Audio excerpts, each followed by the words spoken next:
Agamaziga g'Abannayuganda ne ku banna b'owulidde nga bakaaba boolabyawo tekuli atulugunyiziddwa munne oba munnansi oba muntu wa bulijjo. Bonna ababadde bakaabaawo batulugunyiziddwa gavumenti. Bonna amaziga agayiise gavumenti ya Mwami Museveni yebaleetedde okuyiwa amaziga. Tubadde nga tusoma history era tusomye history ne tuwulira abafuzi ababi, ne tulaba abafuzi ab'ettima, abafuzi abatugumbuzi, abafuzi ababadde ababaaya. Naye Mwami Museveni alabika akize abafuzi bonna ababi. Ne kituleetera ebibuuzo oba Mukama baamuwamba ne tutamanya. Mu ngeri endala waliwo ebigambo by'osobola okuwulira ne weebuuza oba Uganda eri mu lutalo. Anti buli gw'owulira akaaba ne bw'omubuuza ekimukaabya babya abeefuula ab'ebyokwerinda be baamumenya amagulu, be baawamba omwana we, be batta omwana we, be baakola ki, ne mwesanga mu nsi nga yeefuula eri democratic naye nga mbi, n'abagifuga ng'emitima mivundu mikyafu tebaagala na bannansi. Njagala mu story gy'ogenda okuwulira ngikoze n'ekigendererwa. Njagala ogiwa obudde ng'ogiwuliriza, ngisengese n'entema obutambi bw'endowooza nti n'omusiru ajja kutegeera, n'omusiru ajja kubaako by'ategeera mu story eno. Gwe mwenna abuusabuusa obubi bwa Mwami Museveni ne gavumenti ye, mukana akatambi njagala obeemu n'okulowooza okusukka okulowooza. Lowooza okusukka kulowooza. Then omanye Uganda gy'eraga, muganda wange ne weeri. Gojja kulowooza nti okyali ekyemisana n'ekyeggulo, naye olunaku olw'enkya tomanyi we lugenda kubeera. Tandise bwe nti Museveni abadde alina emisango mingi mu International Court of Justice ne ICC. Ffe lwe twatala omusango gwaffe mu ICC nga tulaga obutali bumativu nti abantu abattibwa babata mu bumenyi bw'amateeka n'okutyoboola eddembe lyabwe. Yesonga lwaki abantu baffe babateeka ku gun point ne bagamba mulina okukola ki? Okukkiriza. Ne weetwogerera saawa zino Prime Minister w'Obusinga Tembo Kitumbire bacha mutulugunya lwa kubanga ye yagaana nze sikiriza sakolanga musango gwonna. Bacha mutulugunya buli muntu amutuuka kwa mugamba olwana na state. Kiriza nawe bakusetting free. Yagambye ndi musajja mukulu. Wemba ngenda kufa kanfe. Na ye siyinza kufanga nina ekintu ekigamba nti nakola emisango. Oyo ye Winnie Chiza. Okusinzira ku bigambo bya Winnie Chiza yakoze tweet olunaku olwajjo ku X ye nga alileetinga ku byaliwo nga bawamba olubiri lw'omusinga Kasese ne kubiriwo ku basibe ba NUP. Abantu b'e Kasese babasiba ne babateekako emisango gye baamala emyaka kumpi 6 nga bali mu kkomera tebawozesebwa. Aba NUP bamazeeyo 4 olw'okubeera nga Mwami Museveni abala akalulu ka 2026 awamu n'okubeera nga yejjako ekikoligo kya sanctions ezigenda maaso n'okubeera nga bamuteekako, n'okubeera nga oboolyawo bagenda maaso n'okubeera nga bamuteeka ku nninga, n'okulaga nti ali democratic. Mwami Museveni ali mu kukozesa abaana ba Nuupu okugaininga power ku misango egimuvunaanibwa mu ICC, mu International Criminal Court. Mwami Museveni yali yafunya bannabyabufuzi mu Uganda, yali yafunya bannabyabufuzi n'abo abantu ab'amaanyi mu ggwanga nga bonna balinako ebibakwatako. Eyakola ensobi nga bamunyigira mu nsobi ye. Katonda najja n'aleeta Bobi Wine. Story njagala ogikwata empola gigoberere giwulirize. Kugambye n'agenda ogimaliriza ng'otegedde. Gwe naawe ali eyo nga ogamba mbu gwe olwawo okutegeera ogenda gitegeera. Kyokka abagezi kuba mmanyi guno omukutu guliko bagezi bokka tekuliko bagwagwa. Omuntu atufuga yali yasirwaza dda abantu yasooka n'afufugaza bonna abasoma baprofesa abaani n'atulanya agenda okunwanyisa n'amunyiga abalala yabatta busi abalala n'abasiranya abalala n'abakompromisinga abalala n'abazisa emisango nga buli bwovaayo okwogera amazima nga kugira ebola oyasirika naye kati neyesanga nga nze tanyinaako bakwate emyaka gyange gyonna egyo katalina wayinza kugira nti Bobi Wine yazza omusango yakola kino yakola kino so nantya nnyo ate bannayuganda ne bafatira so kati n'albuuka nze ekigendererwa kyange kyali kyakulaga baana bageto nti muli baakabi oba owakanya olaba kyeva nagamba ebigambo oba owulira biwakanya eyo labira ku Kyagulanyi. Ebiseera ebimu neewuunya era ne neebuuza abantu abali mu Uganda nga tebalaba nsobi, tebalaba na kizibu, tebalaba bulabe eggwanga mwe liri n'ebyo ebisoomooza ebyolekedde eggwanga lyaffe wansi w'obufuzi obwa Mwami Museveni, wakati ng'aleeta mutabani we Muwoozi alabika nga ne constitution tamanyi bweyogera, tamanyi constitution kiki kyegamba, era alabika nga n'enfuga ey'amateeka mutwe gwe teriimu, kubanga n'okulondebwa kwe okujja mu magye okusinziira ku Kano Kizza Besigye yatulaga nti ono omwana tayina mu mateeka wonna we yayita ku joininga.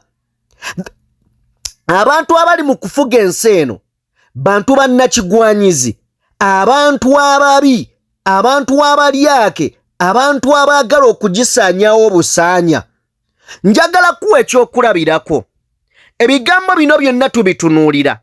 Tulaba abantu ab'enjawulo abali mu kuyambako Mwami Museveni okutuukiriza enteekateeka ze. Abantu nga Babbalamu ng'ayogera ng'alinga atajjukirayo lunaku lwa nkya. Ebigambo Balamu bye yayogedde tusooke ndowooza tuddemu tubifune, then nzije tugenda kubeera nga tuvaawo. Oyo gwe bayita Oliver Lutaya yasoose okugamba nti yazza emisango, ate oyo babadde bamuwulirako nnyo soda ne chai aba opposition, kati ekyo kigenda kuggwawo. Era nsaba Katonda ono omulungi abaleetedde abaana abo okwekuba mu kifuba, nsaba ne bali omwendo ogusigadde nagwo gukkirize gye bujja bafune eddembe lyabwe. Kirungi nnyo okugondera gavumenti eri mu buyinza, then ezamwe zemwagala okukola ne zibasanga nga mukyalina amaanyi n'embavu ezikola. Saagala nnyo okwogera ku ssente, njagala kusooka ba ideology abantu balina okufuna omwoyo gw'eggwanga. So kyensooka okubayamba okubayigiriza babayigirize ideology ate babayigirize patriotism, bamanye eggwanga lyabwe. Oba oyagala eggwanga lyo tojja kuleeta loole ya bipiiro byokye mu kkubo yonoone kolansi ate nkya tumukole. Tojja kukwata jambiya ogende ku kyalo ng'otema abantu kubanga oli mwoyo gwa ggwanga. So tujja kubayambako mu ekyo, bafune training, bafune ne skill development, then betabe ne mu program za government zino ez'enjawulo eziriwo. Tulina ssente za PDM zigenda ku buli muluka kuba balina emiruka, tebazaalibwa mu bbanga, balina emiruka gyabwe. Waliwo eza grow kati ng'oyo Oliver Lutaya nekisinza okunsanyusa y'omuwala.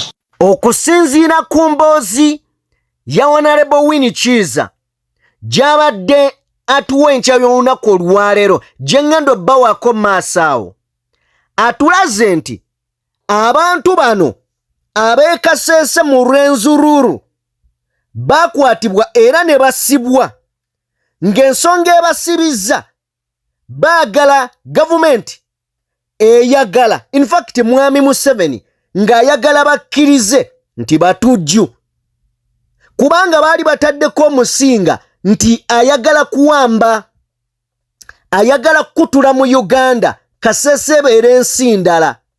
Kakati abavubuka be baasanga mu lubiri bonna ne babakwata era ne babasiba. Abavubuka abo nga Mwami Museveni ayagala bakkirize nti kituufu baakola emisango. Kye kimu ekiri kuba NUP basindiseeyo bulooka Balamu agende maaso n'okubeera nga aperereza abaana bano wakati mu kubatiisatiisa ng'abagamba bigambo ki? Abagamba nti mukkirize nti muyina emisango era mwagikola, mwagizza. Emisango egyo bwe mukkiriza mugenda kusonyiyibwa, mugenda kuweebwa ssente, tugenda bazimbira amayumba, tugenda nabbawa obulamu obulungi, tugenda nabbawa amamotoka. Nesinga mugaana mugenda kuvundira mu makomera. Singa mugaana mugenda kuvundira mu makomera. Bino okuva ye babakwata bazze ng'abakulu babeetooloolako abaana bano nga babakaka okubeera nga bakkiriza abaana bano babadde bavumu, babadde b'amaanyi, babadde n'omwoyo gw'eggwanga era babadde baagala. Kyemmanyi nti n'emitima gyabwe bakyayagala ensi yaabwe, n'omukulembeze waabwe Kyagulanyi bamwagala ng'omuntu. Kye baakoze kutaasa bulamu bwabwe. Tukkirize kye basaavinze emyaka 4 ddala kiri waffe. Baveeyo ensi yonna etegedde nti dictator bino byali mu kukola. Wabula ebintu mwami Museveni byakola bisaanyaawo amawanga, bizza amawanga emabega. Nja kuwa ekyokulabirako nga sinaba nakuwa next video gye tugendako. Njagala kubeera nga nkuwa ekyokulabirako. Tuddeyo mu Libya ewa Kano erimu Gaddafi. Kano erimu Gaddafi emyaka 42 nga kulembera oba nga afuga eggwanga erya Libya. Njagala kutegeeza mpuliriza. Libya nga bamugirowoozako nti yali ya mirembe, Libya teyali ya mirembe. Because ne mu ggwanga abantu baali balaba TVM. Mu mawanga baali tebakkiriza bantu kugenda kusoma ebitabo tugeze eby'Abazungu. Eryo lyonna ddembe ly'abantu lityoboolwa.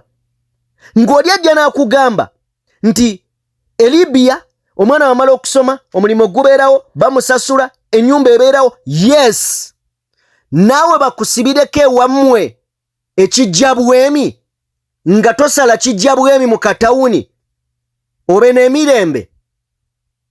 Then abakulembeze bano ba dictator nga mwami Museveni battattana amawanga n'ekigendererwa nti olwaliro tutunuulira sanctions ziruma wano na wali abanene mu ggwanga babateekako sanctions.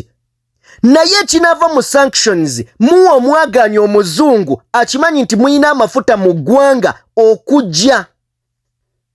Era ekinaddirira ojja kwesanga ng'omuzungu atandise okuinfluensinga bannayuganda abamu abateekamu ssente okoozinga embeera ey'okwekalakaasa ejja okuviirako eggwanga olutalo.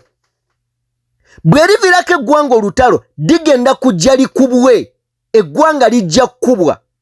Naye bureemu abanafu b'obwongo bajja giteeka ku bazungu abali kuba Uganda. Nkiddamu, bureemu abanafu b'obwongo n'abanafu b'okutegeera bajja kuvumirira abazungu.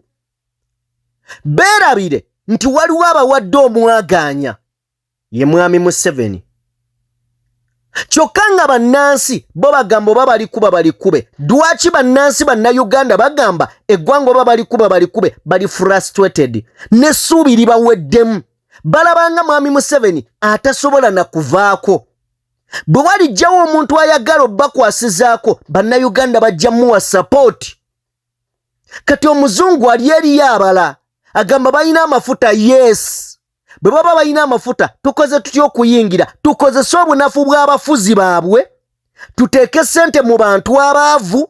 Abantu abaavu beekalakaase nga tubawadde ensimbi tujja okubayambako. Mu bye bajja okutwala bajja twala eby'obugagga by'eggwanga. Naye ng'obunafu si abazungu si be bakoze ensobi. Nedda, obunafu buli ku mufuzi afuga eggwanga lino. Obunafu buli ku mufuzi afuga eggwanga lino. Obunafu buli ku muyeekera afuga eggwanga lino. Obuzibu buli ku munnanfuusa omubi afuga eggwanga lino. Era eggwanga lino eririfuuka amatongo nga bakubye ebizimbe, balikubye, abantu bafudde, ababuyabuya bajja kuyimirira bagambe singa twasigaza Museveni waffe. Eyo endowooza eribeera ya kijega mbagamba. Kubanga byonna agenda bitutuusaamu ye mwami Museveni.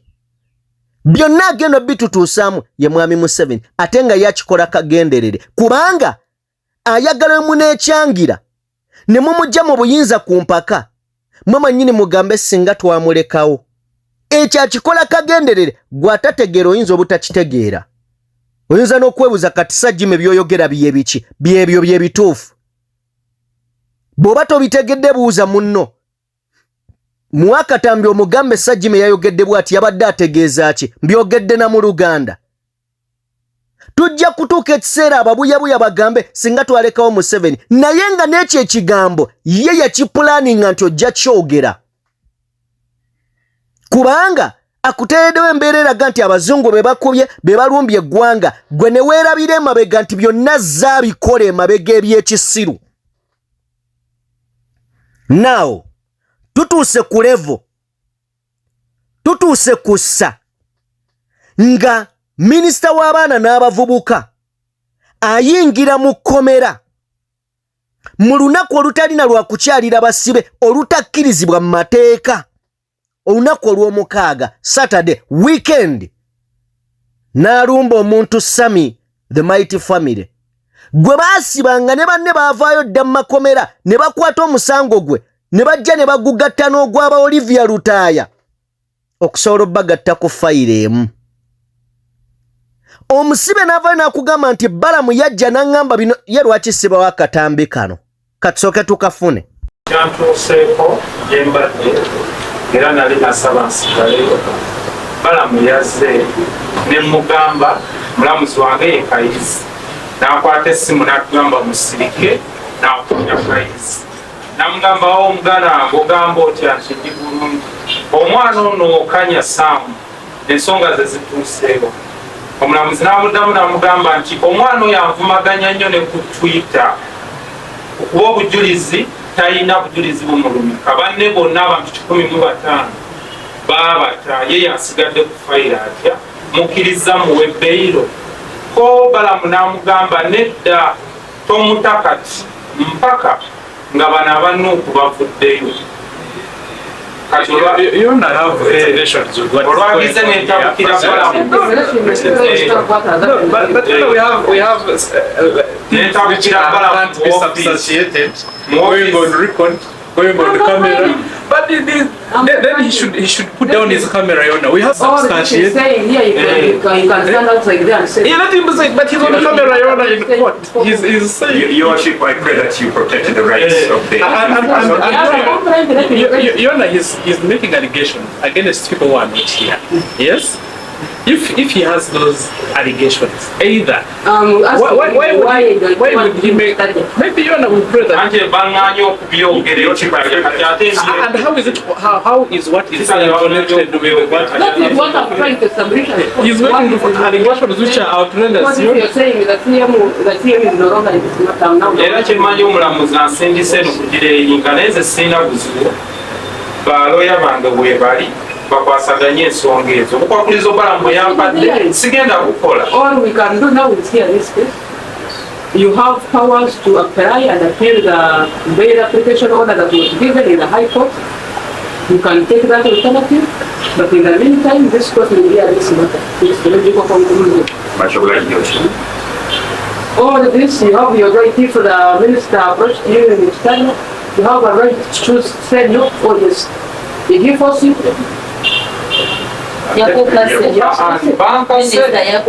Yankase Did he yankase kubyogera ndyoke nfune eddembe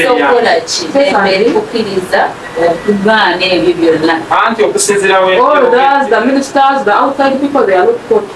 anti bambuuzizza nsonga kyensi kyeri. Bw'oba owuliriza Sami Balamu atwalira abaana deal naye nga deal z'abatwalidde kwe kukkiriza emisango egyo egiba gibateereddwako olyoke ofune eddembe lyo. Sami agamba sigenda kukkiriza.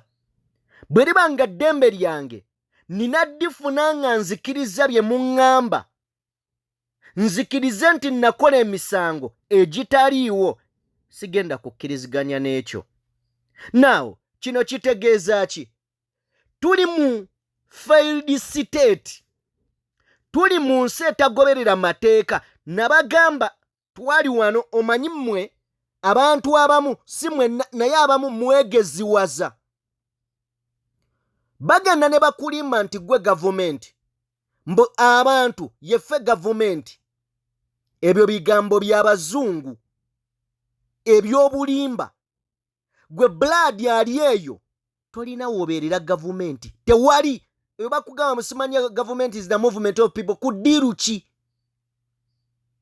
gwe kikyosalawo oli nayimirira n'akugamba gwe gavumenti n'omugana naye oli musiru ku bye bankolera byonna nina kyenzikiriziganya nabo bye bali mukola nina kyenzikiriziganya nakyo bwe mba nga nze gavumenti naye nga n'abantu ab'olubatu sisobola bwe mba ngambye nti gundi mujjayo n'akalulu kange nako tebasobola kkakkiriza mbeererawa gavumenti ebintu ebyekigwagwa bwe bityo so anjagala kubeera nga nkuwa katambi kano katambudde nnyo bakapostinze nnyo bakataddeyo nnyo ndabye n'omukulembeze Robert Kyagulanyi Ssentamu nga katadde ku peegi ze ku mikutu gye gimunayiza wala njagala tukawe ku time gye tugenda okkawa tubeeko kye tukayigamu Honorable Winnie Kiiza mbutuufu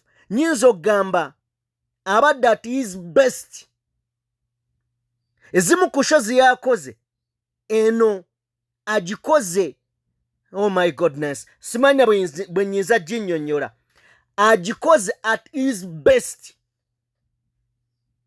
ebadde lunaku lwaleero ku BBS Terefina apuliriza tugiwe time tutegeere Museveni tumanye mwami Museveni obubi obumulimu kuba mwami Museveni talinaako kalungi koyinza mmujjako gano mazima njagala owulirize interview eno bwe tumaliriza eno then malayo akatambi olira omuliro oguddako eno emboozi nzibateekateekedde nga nina kyenjagala mutegeere mwabayayanira enkyukakyuka nga mujagala ku mitima si byakwemoola si kunoonya likes si kwagala kabampaane eno yo ngibakoledde njagadde nkwata amaloboozi g'abantu ab'enjawulo yes tugaleete yes kansooke nkuwona lebo Winnie Kiiza kiriretinga ne abanupu yes, abakkiriza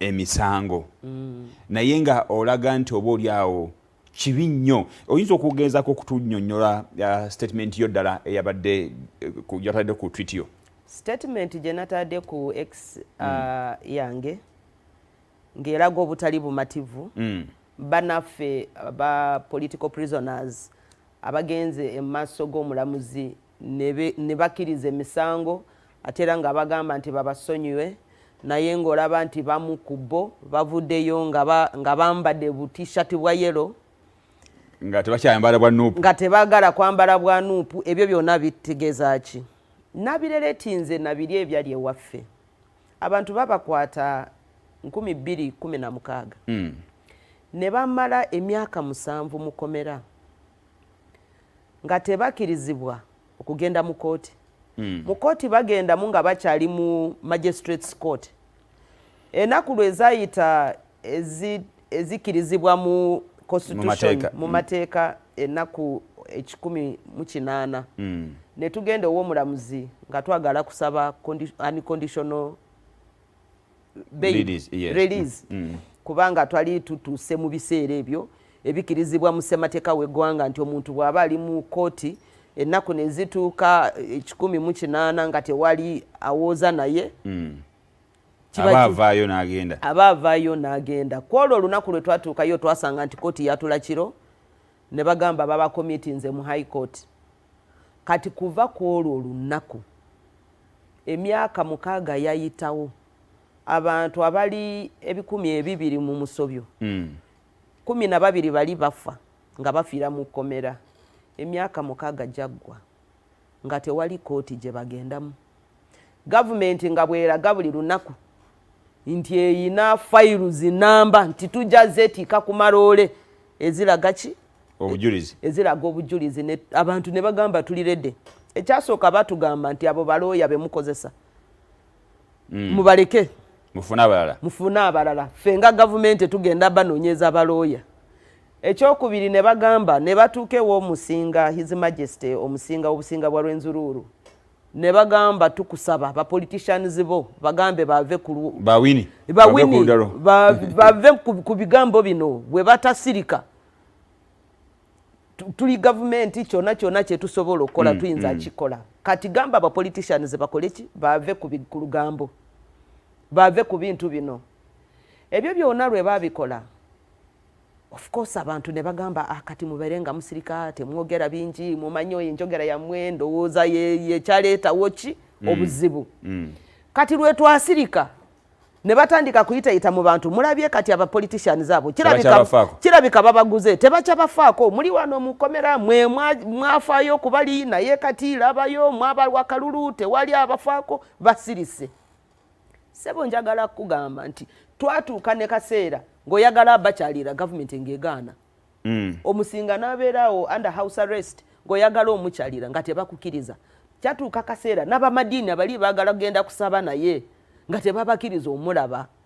Kati after all that torture ne bagamba bw'oba okkiriza nti tukute soko signing nti okkiriza emisango ki gye bali bamutadeko terrorism bamuteekako treason bamuteekako emisango egy'obubbi bamuteekako emisango emingi nga bagamba nti ye n'abantu be 200 mu musobyo bakwata emundu emu ne batta abapoliisi 6.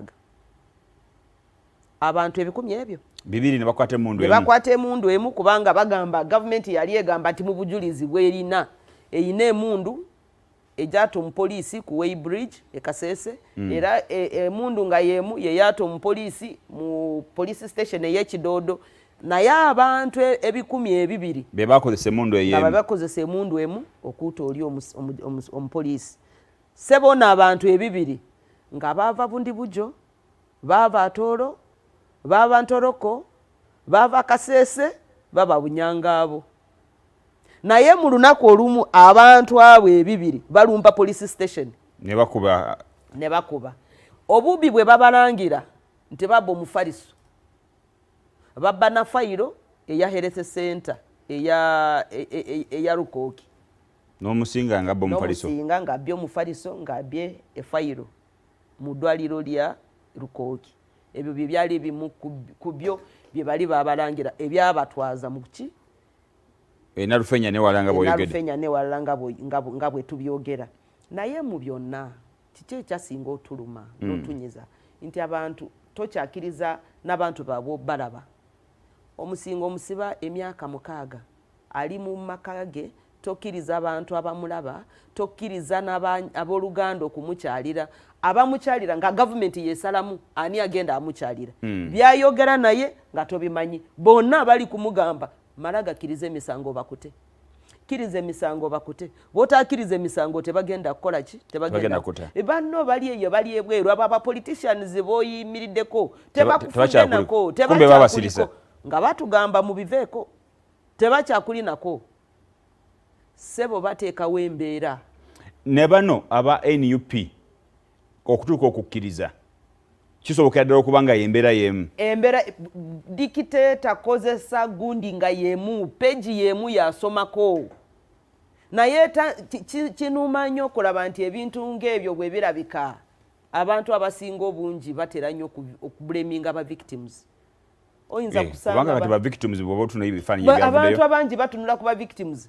kati kyemanyi bannaffe abalala baligamba banange bulijjo ne gundi avuddeyo nga yambadde katishati kayero omwana abadde ayagala kwetaasa yalikoze eki omanyi kye yabaddeko mukomera oba oli awabaddewo obunafu mu opposition wabadde ebigambo bibadde bifuluma okyogeddeko katono nnyo wali ng'ogamba nti mwe baabasirisa ne babagana okwogera ku nsonga eyo nga baagala oli bamulage nti tetufaayo ate era bali bakozesa institution y'obusinga bano ababaddeyo oba bagenze maaso n'okuba nti kati bakkiriza emisango balabye nga opposition ebadde tekola kimala kusobola kubajjayo sebo si kugamba nti opposition tekoze kimala yalikoze eki opposition buli lukya nga boogera ku baana bali mukomera bo nga balowooza nti tujja kukozesa ki institutions za government eziriwo kooti n'ebirala kooti tugende mu parliament tuogere kooti marshal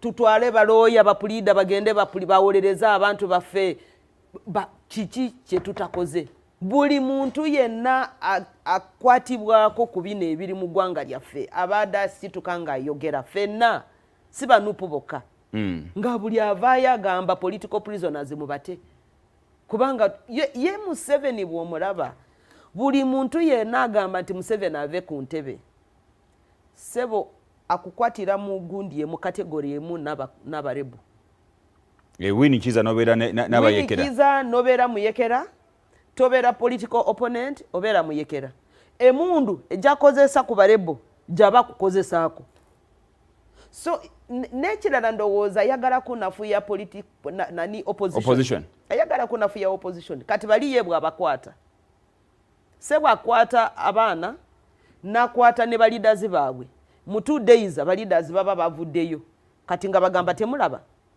balidazi baamwe be mubadde mwesigamye bo baliwa bagenzi bo bali mu maka gaabwe mwe muli wano tekiniike okujjayo leader wamwe yena adde waka ebe yagala kukola ki kunafuya mmwe emitima kunafuya bali emitima bamanye nti tubadde tulowooza tuli naye yatulesewo wano kati gwali ebweru notandika agamba nze kangende nkozese nanga amaanya gensobola okukozesa nga kozese okulaba nti abali mu kadukulu bavaayo kati bwoba okozesa amaanya ago abantu balikoze ekyo abantu nga bali mu prison eyekitali ate no Museveni si muntu ogogamba nti katunonya abantu abalala bagende nabo bekalakasi ye talina nga bwe twamulaba wano nga bw'ata abantu ku streets ze Kampala nga bwe twamulaba nga bw'ata abantu mu lubiri olw'e Kasese talina yadde ekimukwata ku bwongo nti bwemba nzisa abantu mpamenya amateeka political future eya Uganda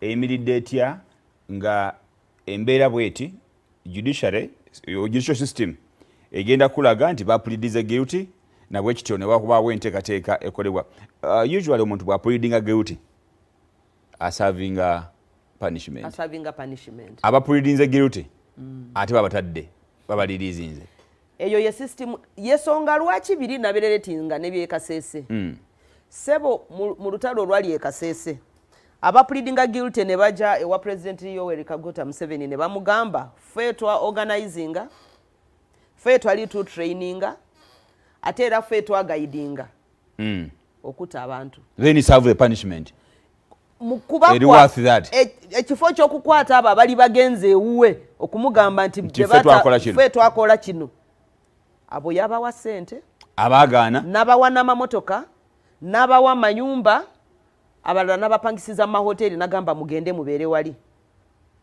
bo bali bagenze nga bamugambye ffe twakola ebyo ebikolobero by'ogamba mu kifo ky'okugamba nti bano engeri balabisa baata abantu katute bali kubanga bo bakyagamba nti bali innocent tukwate bano abakkiriza tubasibe yagamba mwebale kumpa omukisa ogwo bali bayina ba bodyguards bonga be bali mu mahoteli we bagende Kasese nga babapangisiza Margarita hotel gye basula sebo nga batambulira mu mamatuka madabo cabin nga babawadde mamotoka abakkiriza emisango nga babawadde sente zibasobozesa okutandika businesses abamu bagenda mu hardware nga tubalaba nga tumubuuza president lwaki okyasiiba abantu abali innocent abapulize girite nga we bali ate bo bali bulindaala so ne bana abapulize guilty kati bano bambi basasire lwaki bakwatibwa bo ne baserving a punishment kuba bakkiriza guilty baddewo yakubagamba mu malega kirize emisango tetugenda abakola kintu kyonna mukirize emisango anti bo bagala ku buildinga ki case bagala ku buildinga case Museveni abadali n'emisango mingi mu International Court of Justice ne ICC fero twatala omusango gwaffe mu ICC nga tulaga obutali bumativu nti abantu abattibwa babata mu bumenyi bw'amateeka n'okutyobola eddembe lyabwe yesonga lwaki abantu baffe babateeka ku gun point ne bagamba mulina okukola ki okukkiriza ne weetwogerera saawa zino prime minister w'obusinga Tembo Kitsumbire bakyamutulugunya lwakubanga ye yagaana nti nze sikiriza sakolanga musango gwonna bakyamutulugunya buli muntu amutuukako amugamba olwana na state kiriza nawe bakusetting free yagambye ndi musajja mukulu bwemba ngenda kufa kanfe naye siyinza kufa nga nina ekintu ekigamba nti nakola emisango gye sakola buli amutuukako amugamba bagenda kuta bagenda kuwa obutwa bagenda kukuba amasasi bagenda nagamba bwaba munkuba amasasi oba mukola ki mukole mukola naye nze sigenda kukiriza emisango gye saakola kyekimu na bano bannaffe trend egenda kubeera kati ya kukiriza misango bwe kugamba nti kiriza emisango ye ayagala ayeje kuki mu maaso g'abantu ebweru eyo abagambe nti ebe naabaga mukulu yoyo kitumbire wuuyo ayagala mu maaso g'abantu naddala b'ebweru n'abalala bakyamukiririzaamu muno ye alage nti bantu benatta balina emisango kati kwabo abaana ba nuupu beyakwata yabakwata ng'akigenderedde ekyogamba nti kamba tulugunye bwe mala obba tulugunya baveeyo bakole ki bakirize emisango ndyoke mbiraga abantu mu lwatu nti bano be mwali mugamba nti bali ba political prisoners be bali baata abantu ku police stations be bali bakola bino ebikolobero naye yo mu butuufu eyo gani yakozesa okulwanyisa abantu abatakiriza mu ye. Njagala kukwebaza nnyo ak'ensusso gwe akyakwatiridde era akyatutaakaddeko okubeera nga okyawuliriza programu eno. Webale nnyo, webalire ddala, ekyokola kya muwendo sisobola kitwala just for granted. Kansuubire nti n'ebigambo obiwulidde. Njagala kugamba Honorable Winnie Kiiza eyo ayinza okuba nga y'emu ku interview ze yabaddeko nga kamenyo kaguje nene najjayo buli kimu. Now nga tukyali ku eyo njagala kuwa endala. Programu eno yakoleddwa muganda waffe amanyidwa nga Bakaaye Muliisa, omu ku bavubuka bannamawulire bemmanyi abannyonnyola ensonga ddala nga kyannyonnyola akimanyi, akikakasa era ng'akitegeera. Now neno njagala tugiwulirize, tugiwe time muganda wange. Buli we tukwata naddala mu kiseera kye tuwolekedde ekirimu obululu njagala tukwate tugende okutaawo nga tutaddewo.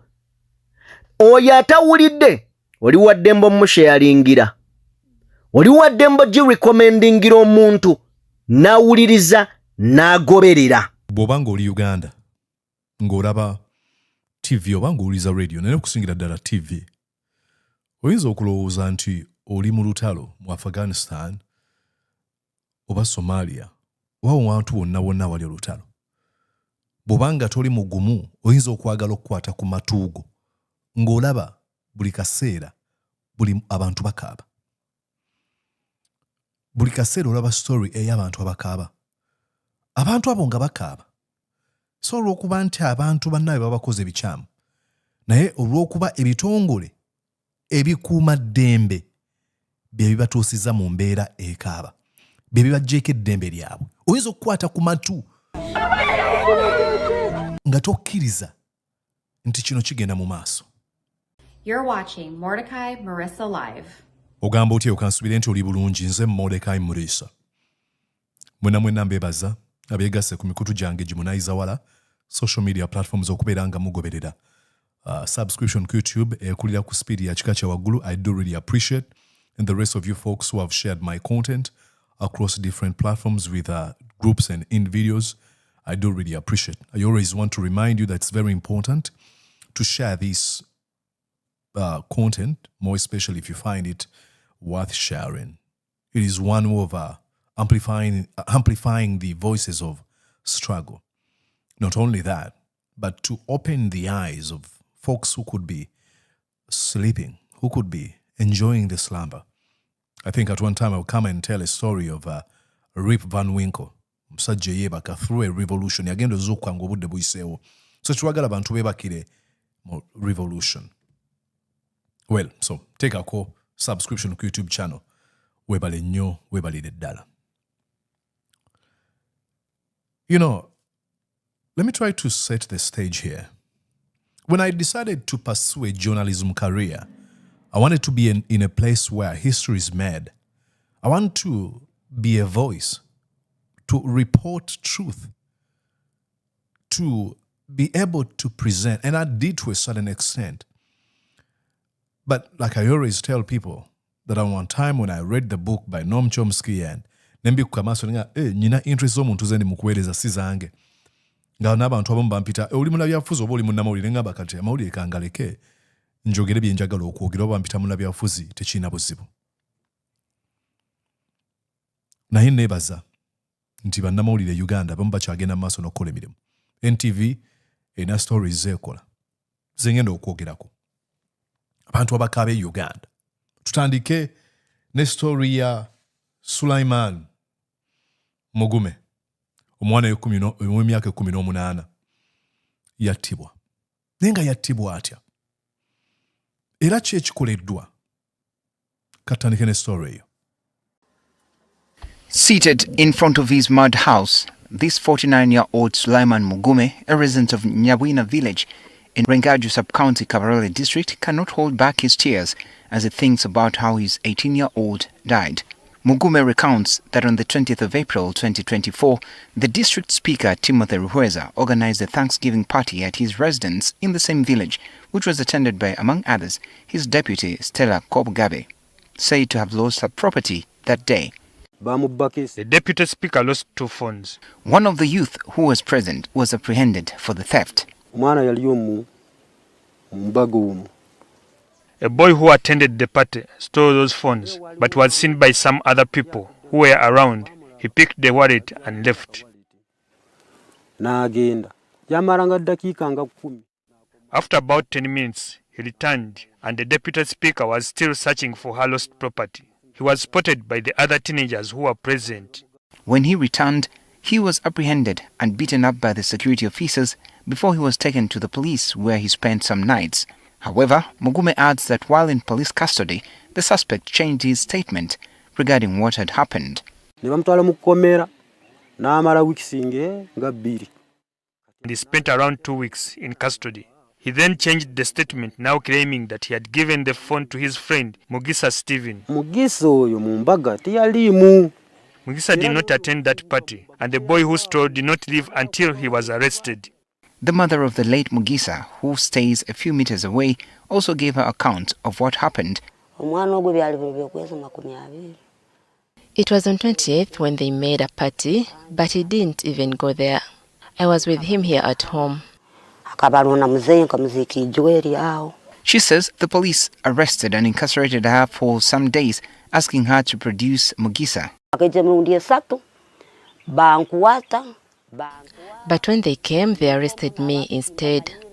I didn't even know the people who took me because they were not in uniform.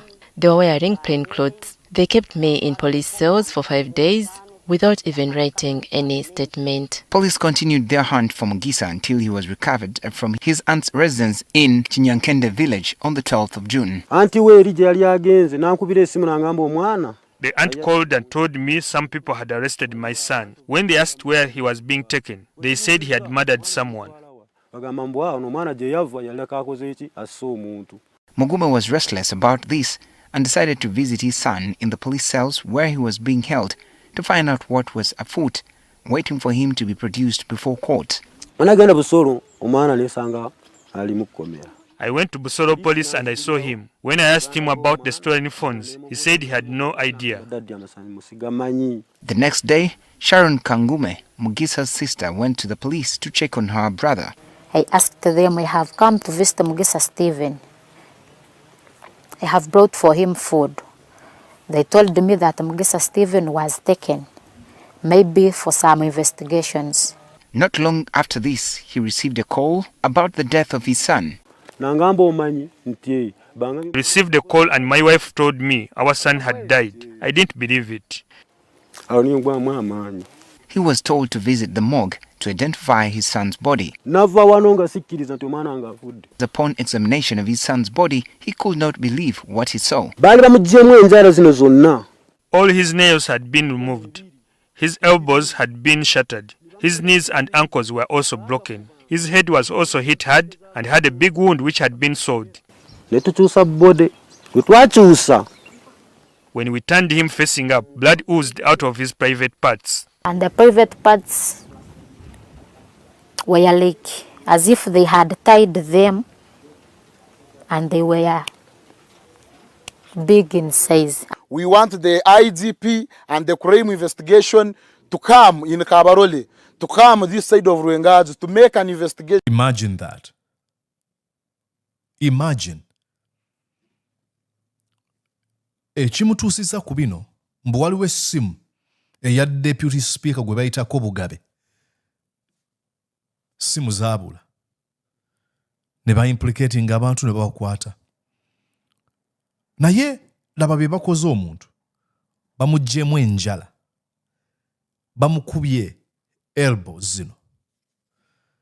Bamumenye amavivi. Bamukubye omutwe okugwasa ebitundu by'ekyama babisibye. Omwana gwe bakola bino Mugisa wa myaka 18. Bino ebikolobero bikolebwa omuntu ali mu kifo ky'obuyinza. And I'll come to that. Lwaki abantu balina confidence okukola bino ebintu ebikyamu? I'll come back to that. But look at this. Bano bantu bali mu bifo bya buyinza. Essimu, phone.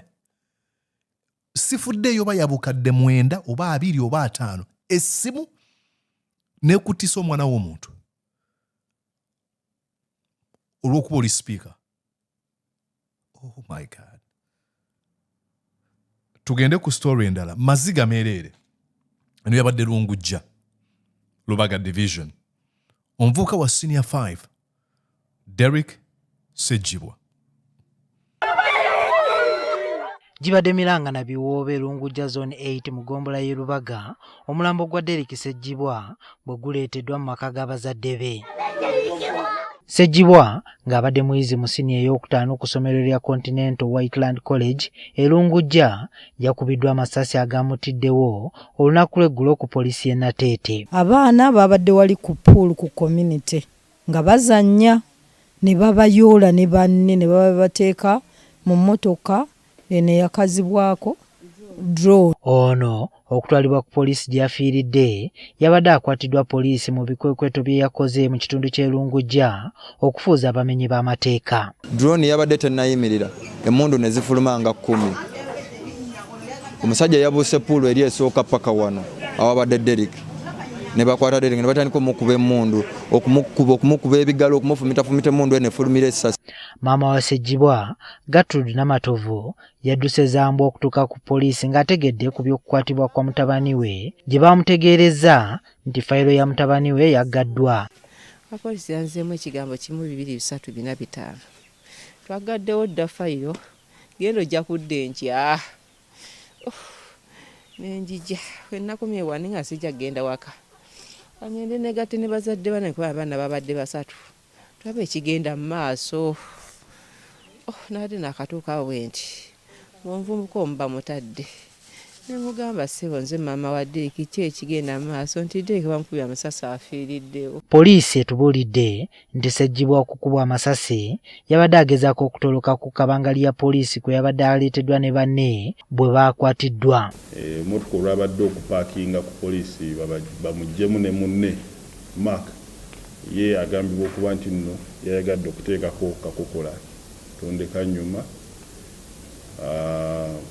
Abasirikale ababadde ku gate gye tuyita quarter guard omu ku bo yaggyeyo emmundu ye n'amukuba essasi ku mukono mu mbeera ey'okumuziyiza okutoloka. Yadde byabadde bityo poliisi yafunye dda statement ku musajja waayo eyakubye Sejjibwa amasasi okwongera okunoonyereza okuzuula ekituufu. Emmundu yakubye essasi etwaliddwa ng'ekizibiti n'omusirikale yakoze ekikolo ky'okukuba essasi naye aggiddwako statement. Abatuuze bavumiridde engeri poliisi gy'ekolamu ebikwekweto byayo nga balumiriza nga bwerekawo abamenyi b'amateeka wabula n'ekwata abatalina musango. Ennaku nti poliisi bw'eba ekola ebikwekweto bw'ebiti temanya ani mutuufu ani atali mutuufu. Twalira amateeka mu ngalo bwe mukwata omubbi muyite poliisi temutwalira amateeka mu ngalo temutta ate kaakati bo batandika batya batte omwana. N'owoba omuntu alina omusango mutwale mu mateeka mumutwale mu kkooti mba mulina obujulizi mu bujje omusango gumusinge. We tuviiriddeyo ng'abatuuze bakyali mu kiyongobero olw'okufiirwa omuntu waabwe. Again, bamukuba amasasi. I don't know oba tebamanyi rules of engagement, and I understand. Ezimu ku nsonga bano abasajja lwaki bakola bino ebintu bye bakola. Kubanga waliwo culture ey'okunomalizinga impunity ey'okukola ebintu mu bukyamu. Kutusa kungamba nti omwana wa myaka wa senior 5 nti abuze kamukube essasi mbwadduka kamukube essasi. Omwana amanyiddwa ku kyalo, mumanyi waasomera, abakadde bali ku kyalo nogamba kino kyakoze tumukube essasi n'afa. Tewali official communication ey'obwangu egamba bino biteekeddwa okubeera nga bikoma. No. But kifuuka kibi nnyo, it becomes worse bw'oyongera okuwuliza story eno. Maama w'omwana ono agenda ku poliisi bagamba fayiro yaggaddwa dda. Tuli ku ki? Wulira obuvundu.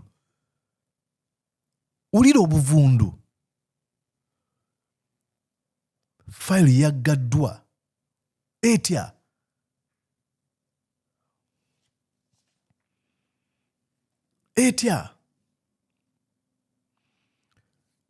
Ebyo byatuuseewo. Gyovuddeko nabazanya story eya maama wa Ibrahim Wandera. Ennaku gyali mu kuyitamu. Maziga. Again. Nze maama wa Ibrahim Wandera. Era ndina ennaku nyingi nnyo. Kufange bakwata omwana. Bakwata omwana wange. Omwana wana n'abaana. Ndaga. Mbwadde bumuma sirina njanjaba. Nsaba muute. Simanyi musango gwamukwasa. Bamanyi. Naye nga ndina ennaku y'ekitalo taata.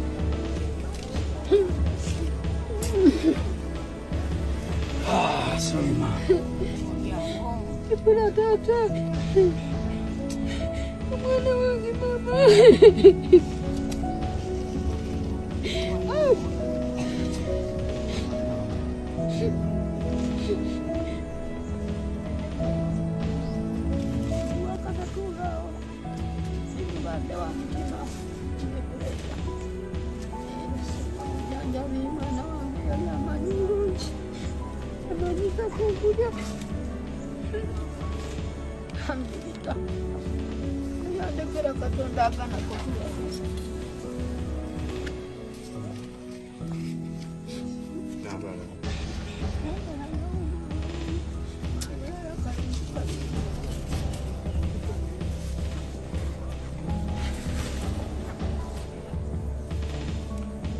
Sabe wele ai gwaluwa oya gwalala awuje kukulada ambisa wele kubanga omanya koti wasali okusango fulani wamanya eba bene niyo baluma bati kulonda zege omuntu yesagana abaana bafuka nabo baluma bati anafuka kulonda owefe esikwenkana nina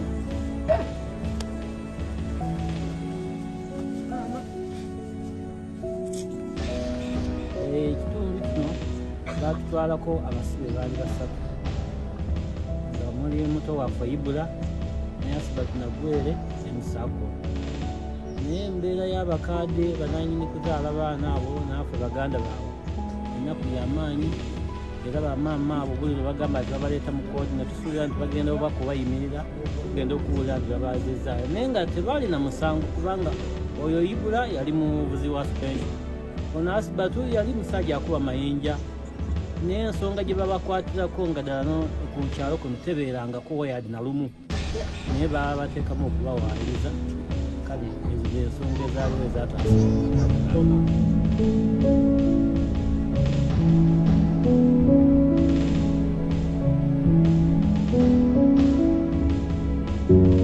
What does Museveni and his henchmen get from seeing mothers and fathers cry? Like, omukyala bw'ayogedde mwavu talina kantu konna talina kaakulya mulwadde n'engeri gy'abadde asobola okulaba ng'abeerawo omuwambidde omwana we n'omutta oyagala abantu bakole ki? What do you want people to do? Okumalako abantu eddembe lyabwe buli gw'olaba n'olaba ng'oteekeddwa okubaako ky'omukola okumuggyako eddembe lye. Okukaaba kw'abantu bano eno kiyambirawo Mwami Museveni. omagenda kwagenge ebyo Museveni tabimanyiiko. Okay, abamukolera Museveni tabimanyiiko, then abamukolera babikola ebyo. Kale oyinza okuba gwe tobikola. Lwaki toyimirira? Abantu balizuukuka mu mitwe. Omunatege njogera nnyo ku kintu ky'ensimbi.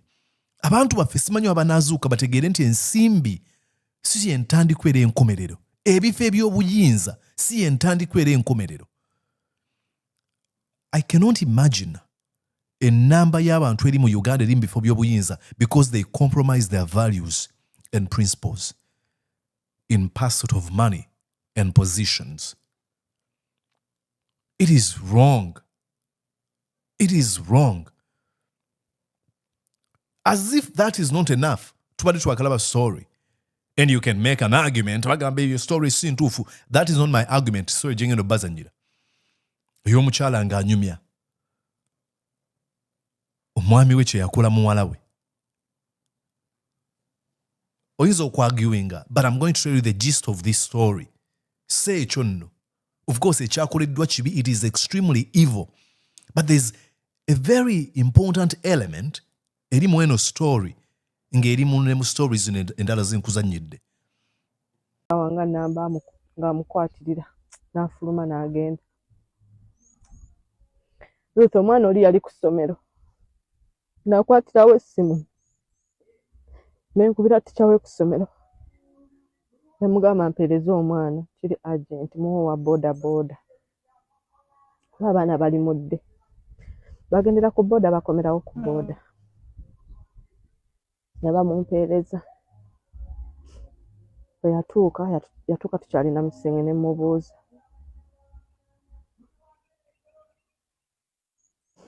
Nagamba kituufu mami. Ne mugamba ajjamu nnekayo. Lucy nakebera omwana wange. Yali nfudde.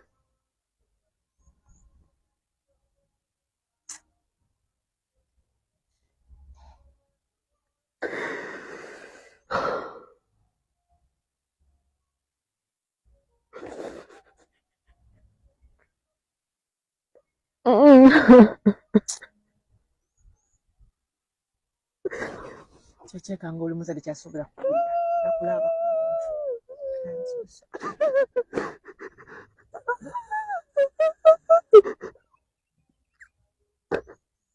kakati nga bwe yeronakulumu bano bo bannenga bo tebafaayo kumuyambako kukoona kuono osinga omusajja yayonoona omwana wange nga nakokebera munda nabaana ogirengera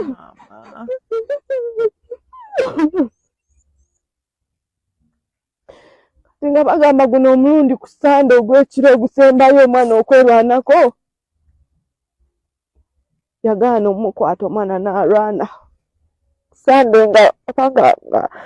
nga lumu kuba babingamba ku Mondays ku makya ssaawa nga 5 omwana akomyewo ku ssomero nga n'omwami yasuzeemu mu nnyumba naye omwana ngamba ku Sande nalina abagenyi abazija yalemerayo mu kisenge ne mugamba nikyagenda ogambe daddy tumuleetere emmere naye waba tannaba kwagala kulya mmere noba omutwalira emmere tagirya nishono gwe beekakatikako bw'otumayo omukazi wa sirina kye mmanyi ku Sande ng'agenda ng'agamba ye bamutwalire kati omwana ngamba mbu ku Sande okolwa ennyini emisana yamugamba nakugamba nti tofulumyanga ekigambo ki kyonna ndi Kutta ekyokulala bw'ona obyogera nze mbabeesaawo nze mbalabirira nze mbaweerera ngenda baleka wano muboneebone toyogeranga ekintu kyonna omwana n'amugamba nti ye kati ate ekiro ekyo ku Sande lwe yali azzeeyo kukola ki okuddamu omwana ne yeerwanako nze babingamba ku Mande nga n'okugenda omwami akoze ki agenze. Alright. Chicho kirabye. Anyumye ebyatuuka era maziga. But there's a very important thing you have to see. Waliwo ekintu ekiri constant mu stories zino zonna. Eno story gyesembeyo okuzannya. Omukyalo oyo agenda ku TV. Mu bintu byayogera annyonnyola. Ab'obuyinza engeri gye bali bafutyankamu ensonga. There's an ideology called Musevenism. Musevenism is the perverse impunity that goes on unabated by Museveni and his henchmen or minions or sycophants. Abantu okukola ebikyamu nga teri abakuba ku mukono. Museveni anomalizing okuzza emisango ku bannansi. Talina gwagenda kubaako kyakola. Okujjako kwolwo nga yagadde kubaako gwasanyusa. Obumenyi bw'amateeka bakwata omuntu. Amateeka gateekeddwa gamba nti yo innocent until proven guilty. Oba toyina musango okutuusa nga bakakasizza nti waguzza. E Uganda, you're guilty until you're proven innocent. And how does that happen? Oba polisi ajja n'alowooza nti omenye etteeka n'atandika okukuba. Teeka ki mw'otandika okunkubira? Ne bw'oba olowooza nti nzizizza omusango, teeka ki erikugamba tandika onkube? Kuba oba weeronze okubeera omulamuzi, n'obeera omuwozesa, era n'osalira n'ekibonerezo mwaka akaseera. Abasirikale mbalabe e Uganda. Fo ky'okukwata omuntu amukuba nga tunyumiza bwe tulabyemu eri story. Bakuba omwana n'ekigala ky'emmundu. Abaana bano babbye essimu ne file bagiggaddwa. Due process eriwa mu nkola ya Uganda. Ebitongole byonna byattattanibwa Mwami Museveni. Era ye ideology bayita Musevenism. Okukola ebikyamu nga teri akuba ku mukono. Amateeka togafaako gateekeddwa kukola gatya. Then wensangira bannaffe ababuyabuya. Museveni kale ayinza okuba mubi naye manne swaka kukkiriza Bobi Wine kufuga. I want to keep it PG. Mbadde ngenda kwogera kye siteekeddwa kwogera. Injawulo ki? Bobi Wine yattaani. Museveni azannyidde ku mitwe gy'abantu mu Uganda nti n'omuntu gwe bakoze ekikyamu abeerawo bamuttira omwana we. Ye gwe battidde omwana n'agamba wadde Museveni assa omwana wange suubira nti Bobi Wine asobola okufuga eggwanga. Olina kikyamu ki ku mutwe mukazi gwe? Naawe musajja gwe alina ebirevu. Kiki ekiteekeddwa okulaga n'ogamba Ajja yenna ajje? Omuntu bw'aba akuttidde abantu abawambye n'abatulugunya n'akkumira mu bwavu n'atakola ku byanjigiriza, amasomero mafu, enguudo nfu, kiki ky'osinziirako n'ogamba kansigale nga njagala ono omuntu? N'ogamba oli so akumuwagira ng'ono byonna byakoze bikyamu. Oyawukana n'omukyala abeera atulugunyiziddwa, bawa mwenzeeka zadde ebbali, amubbyeko buli kamu, amukuba emiggo, naye n'ojja n'oba ebirowoozo. Nze oyo musajja muwuulu naye so akumufumbirwa. Oli musiru. Obufumbo bw'olimu olwedde loss. Musajja akuba, akuyigganya, akuvuma, akubba, akwendako, akutwala nga kisiimuula. Yogana n'oyo omusajja so akumufumbirwa. Sisuubira nti asobola okumpisa obulungi. Busiru bwenkana kyobwo.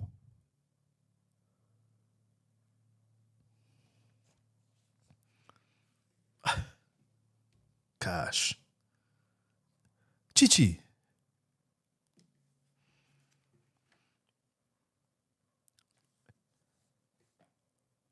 Wangadia. I want you to watch this lady. Yakulira akakiiko akavunaanyizibwa ku ddembe ly'obuntu mu Uganda. Bamubuuza nti, watch, then I'll explain on the other side. Before we can take a deep dive into your independence, I wanted us to talk about whether the commission has taken note of the abduction of Ugandans in drones. In drones? Yes, security operatives come and pick people. Some of those people have never been seen again. I know that you know the subject of drones and the torture that happens in there. Has the commission, because the commission does not only listen to cases that have been filed at the commission, they can also institute an investigation by themselves. Has the commission taken any initiative in its own power to look into the abduction of people by drones and the torture that happens in these different state operative torture chambers? Solomon, maybe you have more information than I do. But is there a difference between an arrest and an abduction? I think there is. The Police Act gives the police authority to arrest any person upon suspicion that that person has committed or is about to commit a crime. By the way, even an ordinary wananchi can arrest somebody and hand him or her over to police. Solomon Seranja, highly respect this gentleman. Nafuna ko mukusane nkola naye. Abuzo mukyalo, look at his face. Abuzo mukyalo, nonti naye mukoze okunoonyereza okwammwe kukuwamba abantu mu butaswala, and you can see shame, obuswavu nga bujjudde ku maaso ge. Tasaana kutunulira Solomon. Taleka gamba oyinza okuba omanye ebintu binene okunsingako. Waliwo enjalo wakati w'okuwamba n'okukwata. Kati okuwamba kye kino I want to restrain myself. Butugabye siteekeddwa kwogera. Wangadia, what's wrong with you? What's wrong with you, Wangadia?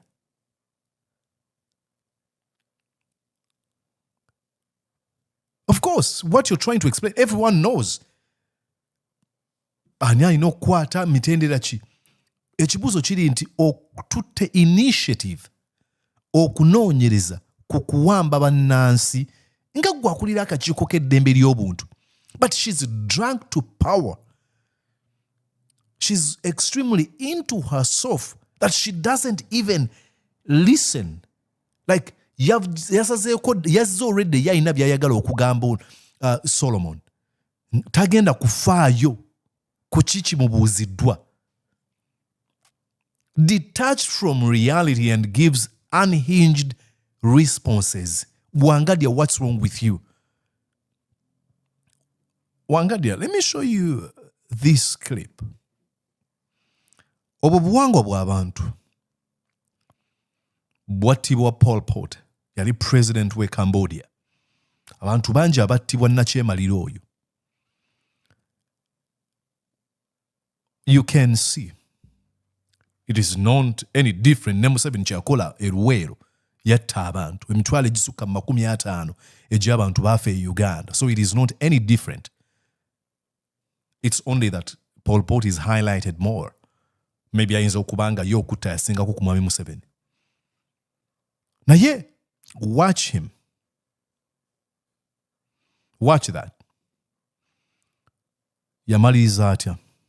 Bamutwala okumuwozesa. Time will come. Manyi omusajja yagamba yali Martin Niemola. Nja kuterawo ebigamba ku screen. At first they came for the Jews. Bajjirira bano ne ngamba sijja kulwana nze kubanga siri kino. Ne bajjirira bano ne nga sijja kulwana nsi. Akaseera Museveni I do not know. Oba abantu baneeno bw'obeera ebweru bw'osobola okulaba. Bano abantu abamu balowooza nti Museveni laba Museveni kye yakola eyali mukwano gwe Dr. Kizza Besigye. Batiyagasi mu maaso. N'amuswaza amusibako ebisango nti yakwata omukazi n'ebirala bingi.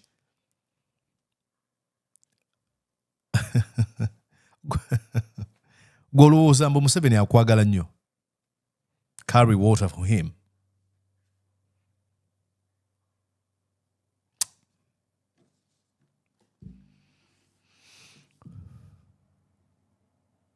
Anyways, please consider subscribing to the feed to this YouTube channel. Subscription ya bwerere wala abantu abalaba channel nalowooza nti bwenteekako subscription bangenda kusasula. No, it's free.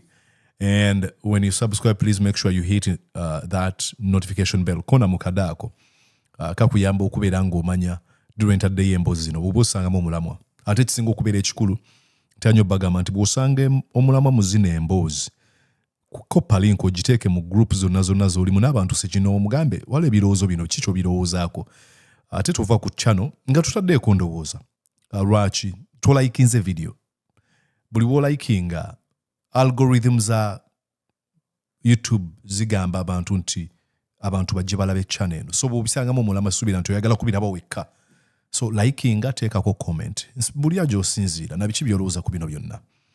Tuddingana ate olunaku olulala nkwagaliza okubeera obulungi weeraba.